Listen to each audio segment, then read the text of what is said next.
दार्शनिक अनुसंधान परिषद, जो कि आजकल सिन्हा सर के नेतृत्व में चल रहा है, उनको मैं धन्यवाद देना चाहूंगी कि इस तरह के प्रोग्राम वर्ष पर्यंत आयोजित होते रहे हैं और लोगों के दिलो दिमाग में एक चेतना जागृत हो रही है योग के प्रति।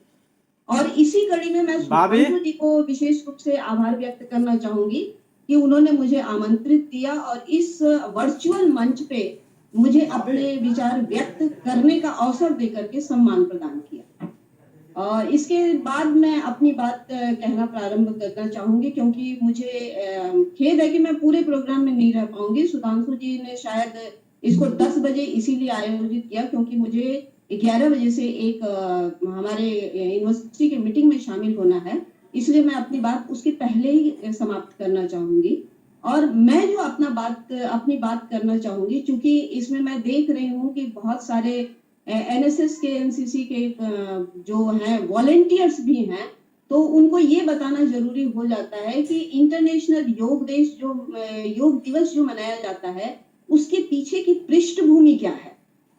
और इस पृष्ठभूमि को जब हम देखने का प्रयास करते हैं तो हमें याद आता है 27 सितंबर 2014, जबकि यूनाइटेड नेशन जनरल असेंबली में हमारे वर्तमान प्रधानमंत्री नरेंद्र सिंह मोदी ने इंटरनेशनल योग दिवस को सेलिब्रेट करने का एक प्रस्ताव दिया था।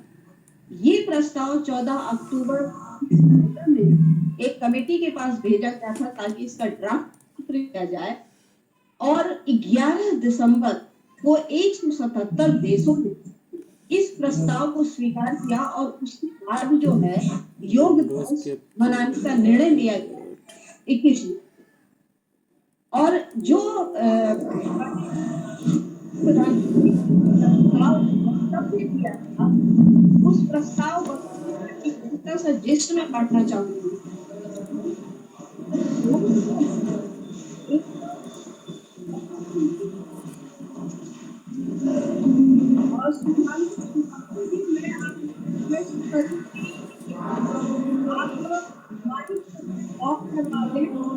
सबको मौत दिया हाँ बिल्कुल, जरा माइक ऑफ करवा दीजिए, ये बात कर रहे हैं और आवाज डिस्टर्ब हो रही है। अब ठीक है कि जो प्रस्ताव वक्तव्य था उसमें 2-3 चीजें बहुत महत्वपूर्ण थी। एक तो ये था कि योग जो है एक बहुत ही मूल्यवान उपहार है जो हमारे प्राचीन भारतीय परंपरा से आता है। क्यों मूल्यवान है? क्योंकि इसमें मन और शरीर, हमारे कर्म और विचार, हमारी वर्जनाएं और हमारी संतुष्टि, हमारे जो मनुष्य है और प्रकृति है उसके बीच में एक संतुलन स्थापित करके स्वास्थ्य और कल्याण की जो एक संतुलित मार्ग हो सकता है उसको ये प्रस्तुत करता है। इसलिए योग जो है पूरी दुनिया के लिए एक कल्याणकारी मार्ग प्रस्तुत करता है। ये प्रस्तावित स्पीच था जिसको हमारे सम्मानीय प्रधानमंत्री श्री नरेंद्र सिंह मोदी जी ने उसमें यूएन असेंबली में प्रस्तुत किया था। अब ये देखिए कि एक जो इसमें वर्ड आया है वेल बीइंग या कल्याण की भावना, ये 2021 में इंटरनेशनल योग दिवस का मुख्य विषय है। जब हम कल्याण की बात करते हैं तो कल्याण में 3-4 चीजें हमारे पास सामने आती हैं। एक है शारीरिक स्वास्थ्य की बात, दूसरी है मानसिक स्वास्थ्य की बात, तीसरी है आध्यात्मिक स्वास्थ्य की बात, और तीसरी है सामाजिक स्वास्थ्य की बात या सामाजिक कल्याण की बात। आप इनको स्वास्थ्य और कल्याण चूंकि एक विस्तारित और बहुविध शब्दावली, बहुविध आशयों को किए हुए की शब्दावली है, इसलिए कल्याण थोड़ा सा व्यापक हो जाता है और स्वास्थ्य जो है वो थोड़ा सा सीमित अर्थ में हमारे वेल बीइंग को रिप्रेजेंट करता है। अब ये देखिए कि जब हम इंटरनेशनल योग दिवस की बात करते हैं, अंतरराष्ट्रीय योग दिवस की बात करते हैं, और उसमें हम कल्याण की बात करते हैं कि एक मानव कल्याण होना चाहिए, उसके लिए जो मार्ग है उसको अपनाया जाना चाहिए। तो सबसे पहले हम ये देखें कि हमारे जो कल्याण की अवधारणा है या कल्याण प्राप्त करने का जो लक्ष्य है उसमें क्या बाधा है और वो बाधा जो आती है वो हमारी चित्त वृत्तियां जो हैं उनके भटकाव के कारण उत्पन्न होती है।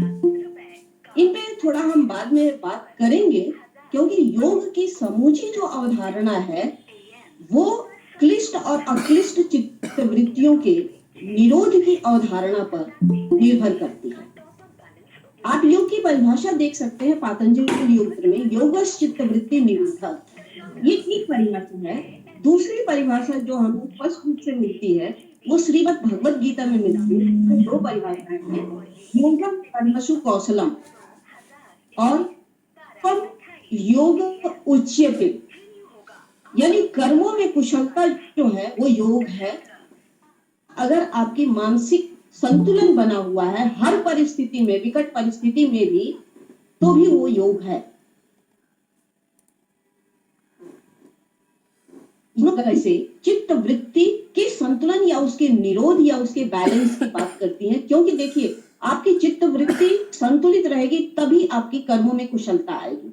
चित्त वृत्ति पे आपका नियंत्रण होगा तभी आप विकट परिस्थितियों में भी समान भाव रख पाएंगे। अब प्रश्न ये उठता है कि चित्त वृत्ति है क्या? अगर शास्त्रीय ग्रंथों में देखें तो मन बुद्धि अहंकार के जो संवेद जो एक स्वरूप बनता है उसको हम चित्त वृत्ति कहते हैं, क्योंकि बहुत इसके टेक्निकलिटीज में मैं नहीं जा रही हूँ। और वृत्तियां जो हैं वो क्लिष्ट और अक्लिष्ट वृत्तियां हैं। अक्लिष्ट वृत्तियों में प्रमाण है, विपर्य है, विकल्प है, निद्रा है और स्मरण है। इनको मैं बहुत ज्यादा डिटेल में नहीं जाऊंगी, क्योंकि मेरा मुख्य उद्देश्य इस वक्तव्य में ये है कि मैं ये बताऊं कि योग में नियमों के अनुपालन का क्या महत्व है, क्योंकि नियम हर जगह उगे हुए। अक्लिष्ट वृत्तियां जो है अविद्या है, अस्मिता है, राग है, द्वेष है, अभिनिवेश, और इन दोनों वृत्तियों के निरोध की बात की गई है इसमें। निरोध का मतलब ये नहीं है कि वो बिल्कुल से खत्म हो जाए प्रारंभिक अवस्था में ही, क्योंकि ये चित्त वृत्तियों का पूर्णतः निरोध निर्विकल्प समाधि की अवस्था में होता है।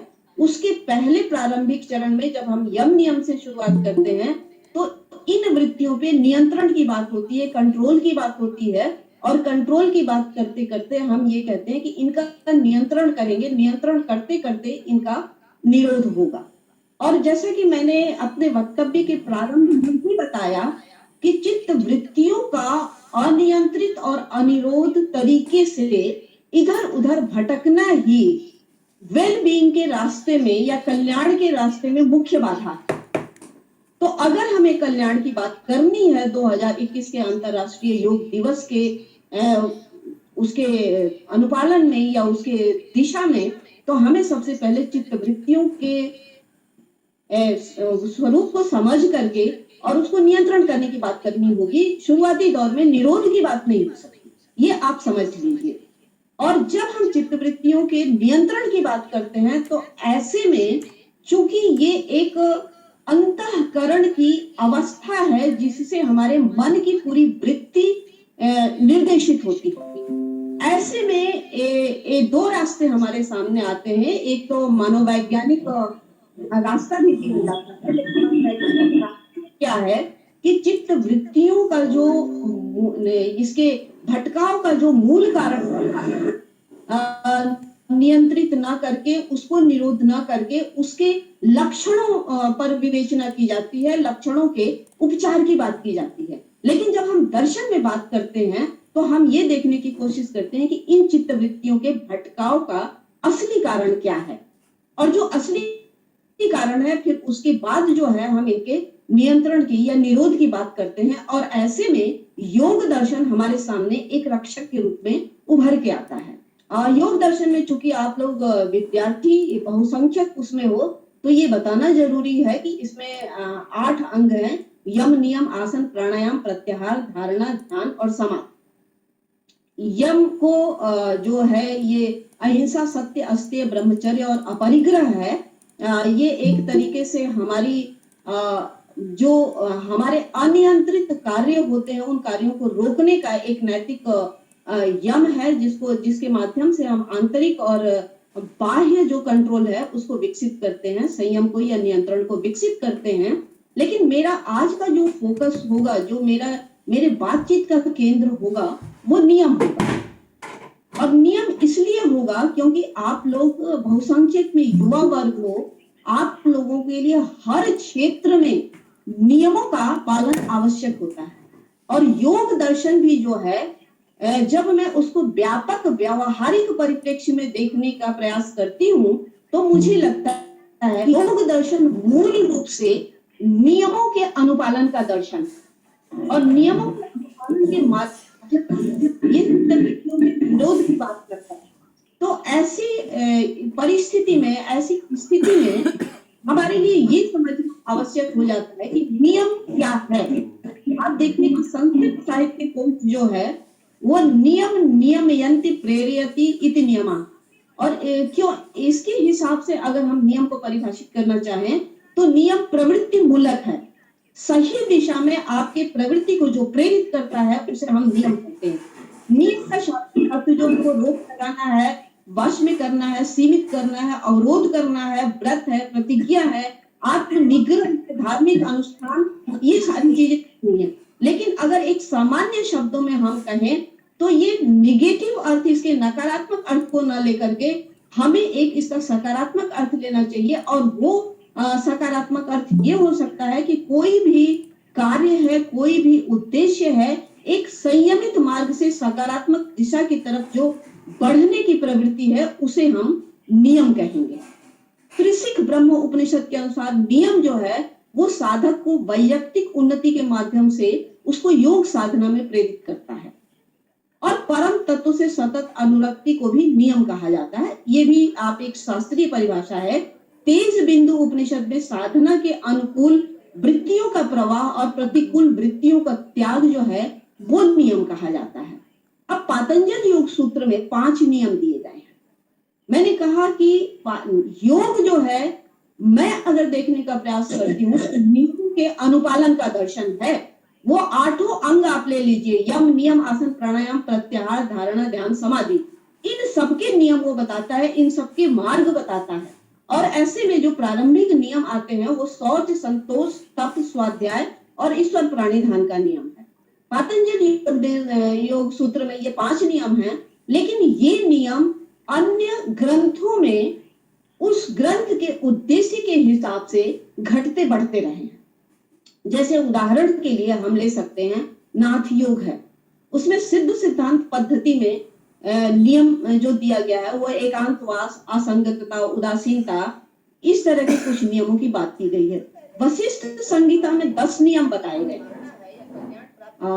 और उन 10 नियमों की हम बात करें तो उसमें दान और मति, त्रुटि, लज्जा, ये सारे नियम भी उसमें आ गए हैं जो मनुष्य के मानसिक स्थिति को पूरी तरीके से परिभाषित करते हैं, उसको नियंत्रित करते हैं और नियमित करते हैं। तो सबसे पहले हम लेते हैं शौच का नियम। जब भी हम नियमों की बात करते हैं तो उसमें शुद्धता की बात सबसे पहले आती है। आप देखिए कि शुद्धता क्या है। शरीर और मन के स्वास्थ्य के लिए उसका शुद्ध होना बहुत आवश्यक है, क्योंकि अशुद्धता जो है वो बहुत सारी बीमारियों की जड़ है, चाहे वो शारीरिक बीमारियां हो या मानसिक बीमारियां। और आध्यात्मिक मार्ग में सबसे बड़ी बाधा है। तो उस बाधा को दूर करने के लिए हमें ये जरूरी है कि हम सुचिता या शौच को अपनाएं, उसका अनुपालन करें। और ये सुचिता सिर्फ शरीर की शुद्धता नहीं है, ये शुद्धता वैचारिक शुद्धता को भी उतना ही महत्व देता है जितना वातावरण की शुद्धता को देता है। और अगर ये सारी शुद्धता हम अपने नियम के हिसाब से अनुपालन करते हैं या हम ले आते हैं तो ऐसे में ये हमारे लिए एक अच्छा स्वास्थ्य, शक्ति, ताकत और एक सुचारू जीवन को हमारे सामने रखती है। मैं इसकी बहुत टेक्निकलिटीज में नहीं जा रही हूँ, क्योंकि आप लोगों को समझना जो है इसका व्यवहारिक परिप्रेक्ष्य समझना है। और अगर शुद्धता हमको रखनी है तो हमको अपने खान पान, रहन सहन, व्यवहार, चिंतन सब में शुद्धता लानी होगी, तब जाकर के इस नियम का समग्रता से पालन हो पाएगा। दूसरा नियम जो है वो संतोष का नियम है। आज देखिए, आज के युग में जितनी भी परेशानियां हैं वो मानसिक परेशानियां, और वो मानसिक परेशानियों की जड़ में क्या है? असीमित इच्छाएं, या जो आपकी वर्तमान परिस्थिति है उससे असंतुष्ट होना। वर्तमान परिस्थिति को यथावत स्वीकार करके उसको बेटर बनाने का अगर हम प्रयास करते हैं, तो एक तो जो भी मानसिक परेशानी है उससे हम उस क्षण हट जाते हैं, हमारा ध्यान हट जाता है, और एक बार ध्यान हटता है तो हम उसको सही तरीके से सोचने की दिशा में आगे बढ़ सकते हैं। तो अगर हम संतोष रखना चाहते हैं तो हमें अतिशयोक्तिपूर्ण या अति महत्वाकांक्षा जो है, जो अयथार्थ में उपजी हुई महत्वाकांक्षा है, उससे हमको मुक्ति पानी पड़ेगी और हमें संतोष का मार्ग अपनाना पड़ेगा। और इस चीज को आगे बढ़ाने के लिए कहीं ना कहीं से कुछ छोड़ने या त्याग की प्रवृत्तियों को भी अपनाना पड़ेगा, तब जाकर के संतोष के मार्ग पे हम चल सकते हैं। तीसरा जो नियम है वो तप का नियम है। तप जो है, आमतौर पे ऐसा माना जाता है कि जो जंगल में रहते हैं ऋषि मुनि या साधक ही तप करते हैं, उनकी जो दिनचर्या होती है उनको तप कहा जाता है। लेकिन ये थोड़ी सी, मैं ये कहूंगी कि इसकी संकीर्ण परिभाषा होगी, और तप की अवधारणा जब हम सही तरीके से अपनाना चाहते हैं या समझना चाहते हैं, तो तप का मतलब ये होता है कि हमारे जीवन का जो अंतिम लक्ष्य है, उस लक्ष्य को प्राप्त करने के लिए जो हम सचेतन प्रयास करते हैं, उस प्रयास को हम तप कहते हैं। और उस प्रयास में जो भी सुख और दुख आते हैं उनको समान रूप से स्वीकार करने की प्रवृत्ति तप होती है। विशेष रूप से जब विषम परिस्थितियों में हम विचलित ना हो, इसीलिए आप देखें कि टेक्निकल तरीके से कहा गया है कि जो गर्मी और सर्दी है, गर्मी और सर्दी दोनों दुख का या पेनफुल माने जाते हैं। अतिशय गर्मी और अतिशय सर्दी जो है वो किसी को भी सुहाता नहीं है, उससे कष्ट होता है। तो इन परिस्थितियों में समभाव रखना ही तप है। और जब हम तप की अवधारणा को दूसरे तरीके से देखने की कोशिश करते हैं, तो ये एक चरित्र निर्माण में भी जो है एक अच्छी सकारात्मक अपनी भूमिका को लेके आता है कि चरित्र निर्माण में कभी कभी हमारी अनियत या अनियंत्रित वृत्तियां जो हैं अवांछित तरफ जाती हैं, तो उनको नियंत्रित करने में हमको जो कष्ट होता है, उस कष्ट को हम अगर समान रूप से स्वीकार करके हम अपने सकारात्मक दिशा की तरफ बढ़ते चलते हैं, तो हम इस अवधारणा को तप कहते हैं। और योग दर्शन में तप को एक महत्वपूर्ण नियम के रूप में माना गया है, और इस नियम के अनुपालन से हम अपनी ताकत को बढ़ा सकते हैं, अपनी मानसिक अवस्था को स्थिर रख सकते हैं और एक शुद्ध चरित्र का निर्माण कर सकते हैं। इससे हमें साहस मिलती है, हमें एक दिशा मिलती है, एक बौद्धिक क्षमता मिलती है, एक निष्ठा की भावना मिलती है, और जो मन की जटिलताएं हैं वो खत्म करके एक सहज सामान्य अवस्था की प्राप्ति होती है। तो इस तरीके से हम शौच, संतोष और तप के माध्यम से एक बहुत ही मजबूत चरित्र निर्माण की दिशा में आगे बढ़ सकते हैं और अपने लक्ष्य को प्राप्त करने में अग्रसर हो सकते हैं। जो चौथा नियम है वो स्वाध्याय का नियम है। इन चीजों से, शौच, संतोष और तप से हम तैयार हो जाते हैं, एक स्तर पे पहुंच जाते हैं, फिर हमें ज्ञान की आवश्यकता पड़ती है। ज्ञान के लिए स्वाध्याय की आवश्यकता पड़ती है। स्वाध्याय सेल्फ स्टडी को कहते हैं, क्योंकि जो भी ग्रंथ है उस ग्रंथ को समझने के लिए आप आचार्य के पास अगर जाएंगे तो देखिए उसमें 3 अवस्थाएं होती हैं। एक तो ये होती है कि आचार्य या आपके गुरु आपको दिशा देते हैं कि इसको इस तरीके से पढ़ना है। इसमें ये विषय वस्तु है जिनका आप अध्ययन करोगे तो इस शास्त्र के अनुकूल आपका आचरण होगा।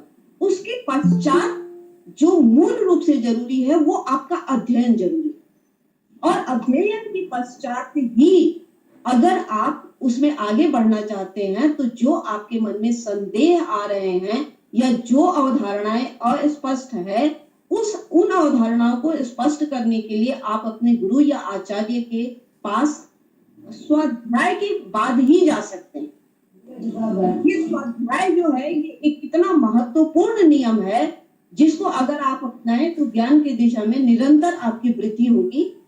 योग दर्शन में अगर देखा जाए तो स्वाध्याय में वेद पुराण और सारे जितने धार्मिक टेक्स्ट हो सकते हैं उनके अध्ययन की बात की गई है। लेकिन अगर आप सामान्य रूप से तो देखना चाहें तो आपका जो भी अध्ययन का क्षेत्र हो सकता है, जो भी आपके सिलेबस का पार्ट हो सकता है, उसको आप पढ़ने के लिए या अध्ययन करने के लिए स्वाध्याय को एक नियम के रूप में ले सकते हैं। और स्वाध्याय एक ऐसा मार्ग है जिसमें आपको एक जो मधुमक्खी होती है ना, आप देखिए पूरे पुष्प के इर्द गिर्द घूमती है, भिनभिनाती है, लेकिन अंततः वो जो लेके निकलती है वो फ्लावर का एसेंस लेके निकलती है। इसी तरीके से अगर स्वाध्याय के माध्यम से आप किसी ग्रंथ का मूल तत्व प्राप्त कर लेते हैं तो वो आपके लिए एक सफल स्वाध्याय कहा जाता है। ये चारों नियम अनुपालन करने के बाद भी अगर आप में एक आध्यात्मिक चेतना नहीं है, अपने लक्ष्य को प्राप्त करने के लिए आध्यात्मिक उद्देश्य आपने नहीं रखा हुआ है, तो फिर कहीं ना कहीं भटकाव की आवश्यकता होती है। मतलब आवश्यकता नहीं, संभावना रहती है। इसको मैं संभावना का नाम दूंगी। उस संभावना को रोकने के लिए और सही दिशा में, सार्थक दिशा में आगे बढ़ने के लिए ईश्वर के प्रति अपने कर्मों का समर्पण भी एक नियम के रूप में योग दर्शन में रखा गया है। ईश्वर के प्रति समर्पण अन्य जगहों पे आस्था के रूप में है, भक्ति के रूप में है, लेकिन योग दर्शन एक नियम के रूप में रखता है। इसके प्रति बस बहुत ही गहन निहितार्थ है इसके। इनको हम ऐसे सामान्य तरीके से नहीं देख सकते हैं, गहन निहितार्थ है, क्योंकि मनुष्य का मन जो है वो क्षण प्रति क्षण इधर उधर भटकता रहता है। वो सोच का अनुपालन भी कर लेगा, उसकी सिद्धि भी कर लेगा, संतुष्ट भी हो जाएगा, वो अपना स्वाध्याय भी कर लेगा, तप की भी साधना कर लेगा, उसके बावजूद भी भटकने की संभावनाएं बनी रहती हैं। लेकिन जब मनुष्य में एक आध्यात्मिक अवलंबन होता है, एक उच्चता के प्रति आस्था होती है, उसके प्रति समर्पण होता है, तो इस तरह के भटकाव की संभावना बहुत कम होती है। मैं इसलिए जोर दे रही हूँ क्योंकि देखिए जब योग की बात की जाती है तो स्वास्थ्य की बात की जाती है, शारीरिक और मानसिक स्वास्थ्य की बात की जाती है, और उसमें जो है आसन और प्राणायाम महत्वपूर्ण भूमिका निभाते हैं, इसमें कोई संदेह नहीं है। लेकिन आसन और प्राणायाम की सिद्धि के लिए यम और नियम की सिद्धि अत्यंत आवश्यक है। और आज मैंने नियम की सिद्धि की बात की है क्योंकि नियम की सिद्धि आध्यात्मिक क्षेत्र में जरूरी है, उतना ही मेडिकल क्षेत्र में जरूरी, उतना ही व्यवहारिक क्षेत्र में जरूरी है, उतना ही अध्ययन के क्षेत्र में जरूरी है। क्योंकि आप सोच के देखिए कि आप नियमतः अगर रोज स्वाध्याय करते हैं, सिर्फ एक नियम को भी आप सिद्धि कर लेते हैं, तो बाकी नियम की सिद्धियां का मार्ग स्वतः होने लगता है। और इन नियमों के सिद्धि की जब आप बात करेंगे तो इनसे जो एक परिणाम मिलता है वो ये होता है कि आपको एक अच्छा स्वास्थ्य मिलता है, आपको एक बहुत स्थिर दिमाग मिलता है, आपकी जो भावनात्मक स्थिरता है वो बनी रहती है। योग जो है वो आपको नए नए एक्सपेरिमेंट करने के लिए और अनुभव करने के लिए प्रेरित करता है।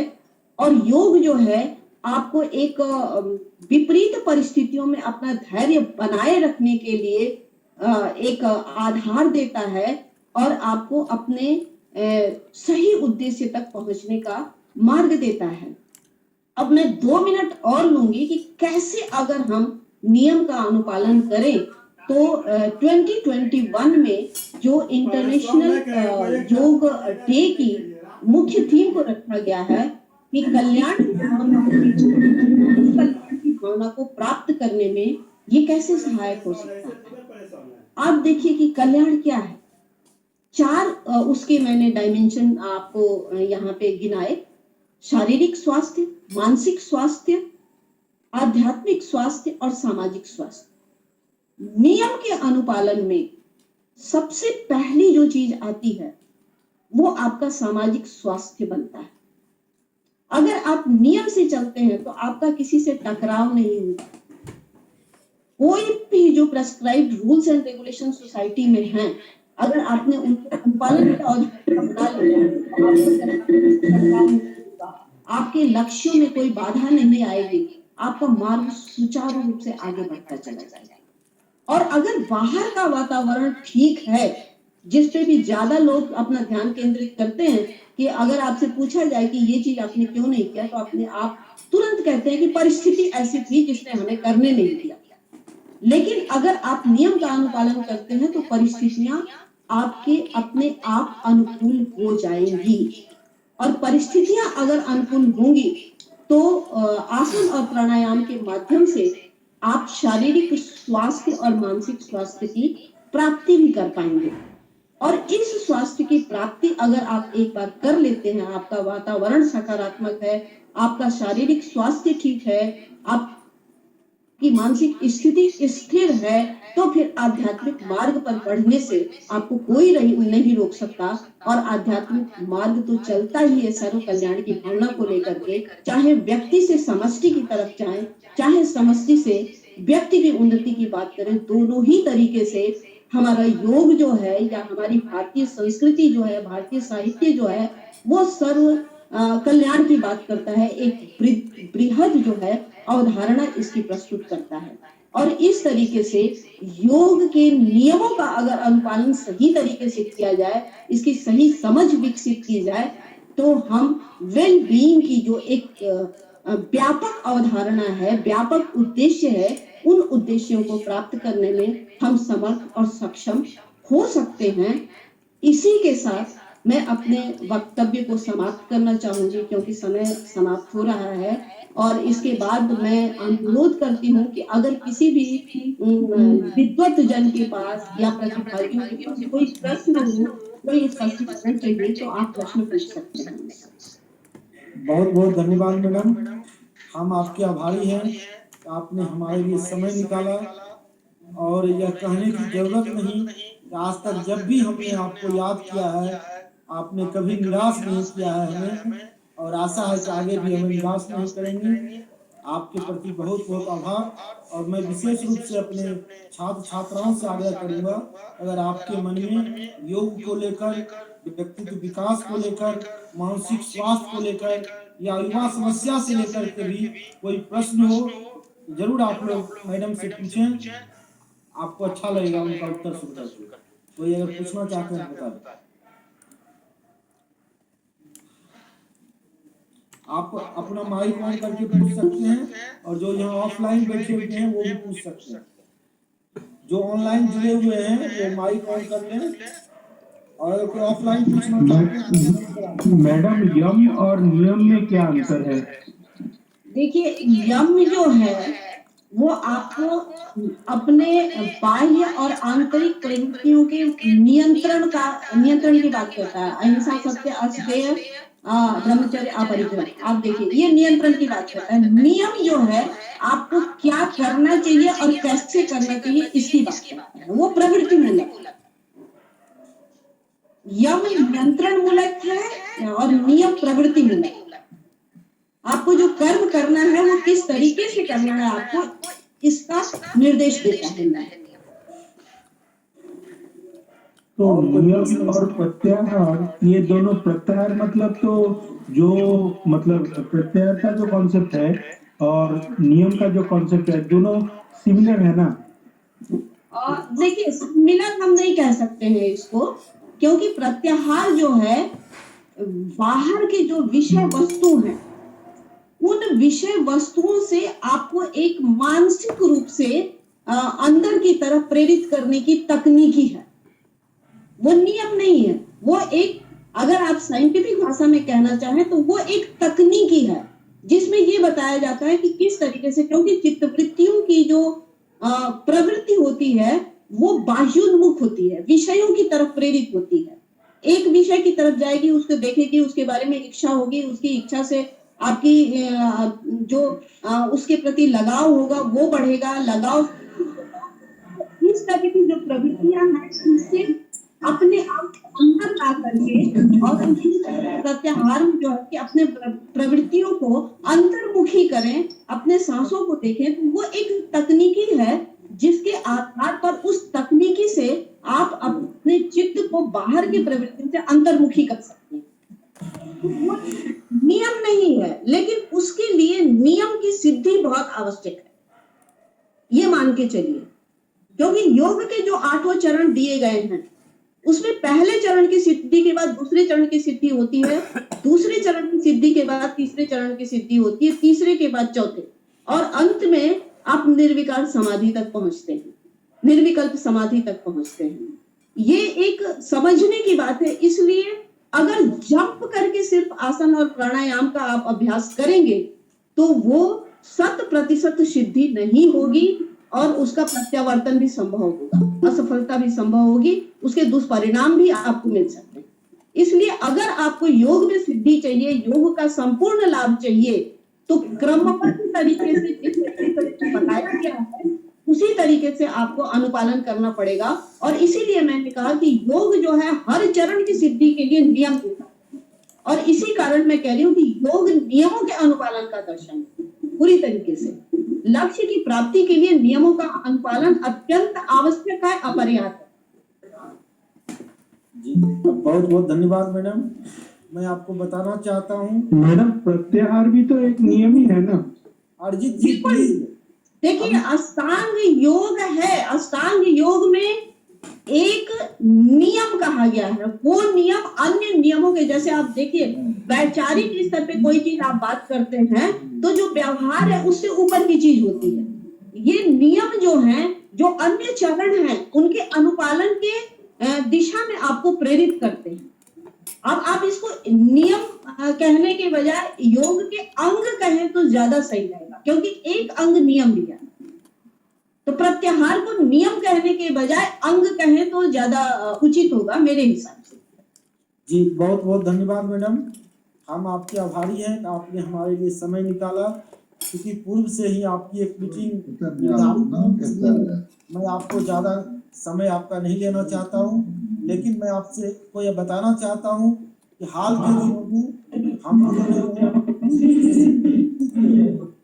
हम लोगों ने अभी बिहार सरकार के सहयोग से अपने महाविद्यालय में एक सेहत केंद्र की स्थापना की है, और जिसके माध्यम से हम लोग सेहत संवाद कार्यक्रम कर रहे हैं। अभी हमने देखा कि अब उसमें हमारे विद्यार्थी रुचि ले रहे हैं। पहले उसका हम लोग नियम कर रहे थे, देखें ये लोग रुचि लेते हैं कि नहीं। तो अब मैं देख रहा हूँ कि रुचि ले रहे हैं। अब आपको हम बुलाएंगे उसमें, और निश्चित रूप से आपका मार्गदर्शन हम अपने विद्यार्थियों को दिलवाएंगे। और मैं अपने विद्यार्थियों से आग्रह करूंगा कि जब मैडम हमारे उस कार्यक्रम में आएंगी तो आप खुल करके प्रश्न पूछिएगा, कि ये प्रश्न पूछने और उसका उत्तर देने में विश्वास करती हैं और विद्यार्थियों को खुद प्रोत्साहित करती हैं। मैं खुद इनका छात्र रह चुका हूँ, और 2 दिन की इनकी जो कक्षा थी हरिद्वार में, मैं आज तक नहीं भूला हूँ, जबकि लगभग 10 साल होने जा रहे हैं। इसलिए आप लोगों को बहुत अच्छा लगेगा। हम मैडम को फिर अपने सेहत संवाद कार्यक्रम में किसी विषय पर बुलाएंगे, और अभी चूंकि उनकी व्यस्तता है इसलिए मैं उन्हें चरण स्पर्श करते हुए उनकी अनुमति से कार्यक्रम को आगे बढ़ाना चाहता हूँ। नमस्कार, बहुत बहुत आपका आभार। और दूसरी चीज, मैं सुशील दुबे जी को सुनना चाह रही थी लेकिन मेरी मजबूरी है। दुबे जी नमस्कार, अगर आप हैं तो। नमस्कार मैडम। नमस्कार नमस्कार सर, मैं आपको सुनना चाह रही थी लेकिन व्यवस्था है, मेरी एक और मीटिंग है 11 बजे से, थोड़ा मैं डिले हो गई, इसको ज्वाइन करना है। लेकिन इन लोगों का इतना अच्छा आयोजन करता है कि वो यूट्यूब पे उपलब्ध रहेगा, मैं उससे सुनूंगी और मैं क्षमा मांगते हुए मैं आप लोगों से आज्ञा चाहती हूँ। बहुत बहुत धन्यवाद। बहुत बहुत नमस्कार सबको। भाइयों ये पकड़ो, दिया जी पकड़ो, रुपये से पकड़ो।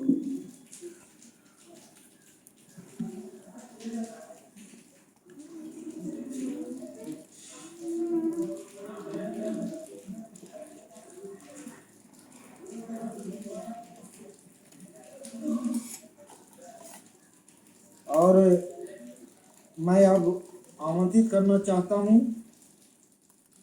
अपने बड़े भाई और देश के जाने माने योग विशेषज्ञ प्रोफेसर सुशील दुबे साहब को, जो संप्रति नव नालंदा महाविहार नालंदा में दर्शन एवं योग विभाग के विभागाध्यक्ष के पद पर कार्यरत हैं और प्रतिष्ठित शोध पत्रिका नालंदा रिसर्च जर्नल के संपादक भी हैं। आपने लंबे समय तक भारतीय दार्शनिक अनुसंधान परिषद नई दिल्ली को अपनी महती सेवा दी है और आज मधेपुरा में ICPR की जो इतनी गतिविधियां हो रही है, कृपया शांति बनाए रखें आप लोग प्लीज। ICPR की जो इतनी गतिविधियां हो रही हैं उसमें आपकी भी कहीं ना कहीं महत्वपूर्ण भूमिका रही है। आप ने रानी दुर्गावती विश्वविद्यालय जबलपुर और मोरारजी